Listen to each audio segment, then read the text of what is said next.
اب ہم انتظامیات پہ بات کرتے ہیں۔ نبی پاک صلی اللہ علیہ وسلم کے زمانے میں تعلیمی سہولیات میں مسجد کو مرکزی حیثیت حاصل رہی ہے اور صفا کی درسگاہ کے علاوہ کسی دیگر رسمی درسگاہ کی نشاندہی مشکل ہے۔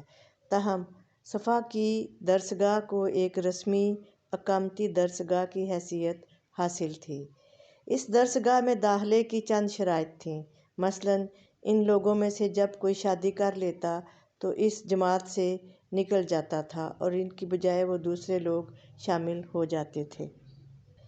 اسلامی ریاست کے مرکز مدینہ میں کثرت آبادی سے تعلیم و تبلیغ کا دائرہ وسیع ہو گیا اور مسلمانوں کو مسجد نبوی کے علاوہ مزید مساجد تعمیر کرنا پڑی۔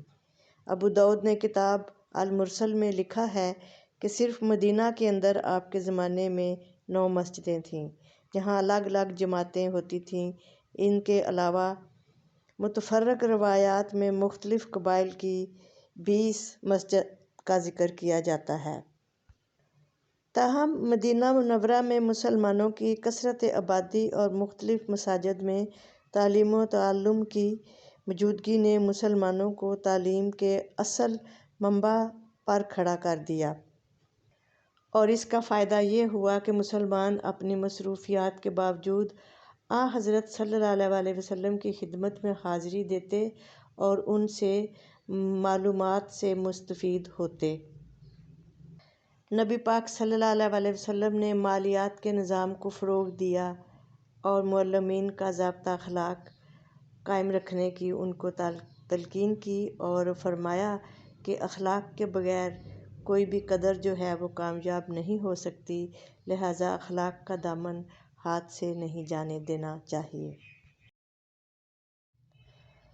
مالیات اور معلمین کا ضابطۂ اخلاق، ان دونوں چیزوں پر غور کرنا بے حد ضروری ہے، کیونکہ نبی اکرم صلی اللہ علیہ وسلم کے زمانے میں تعلیم کے لیے مالیات کا کوئی مستقل نظام نہیں تھا۔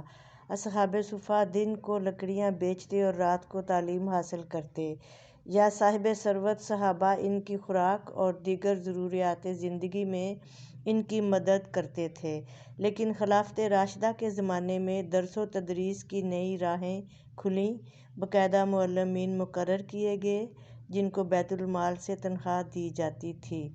پھر ان کی تعلیم کے علاوہ تعلیم بالغاں کا بھی اہتمام تھا۔ معلم مسجد میں بیٹھ کر حدیث و فقہ کا درس دیا کرتے تھے۔ نظام تعلیم میں قانونی قواعد و ضوابط سے بڑھ کر اخلاقی حدود و ضوابط کو انتظامیات کی اصل اور اساس قرار دیا جاتا ہے۔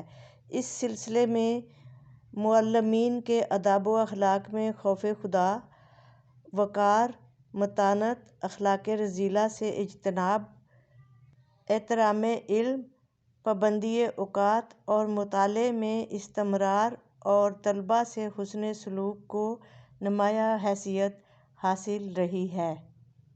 اسلامی دور میں استاد اور شاگردوں کے تعلقات خالص روحانی بنیادوں پر قائم تھے۔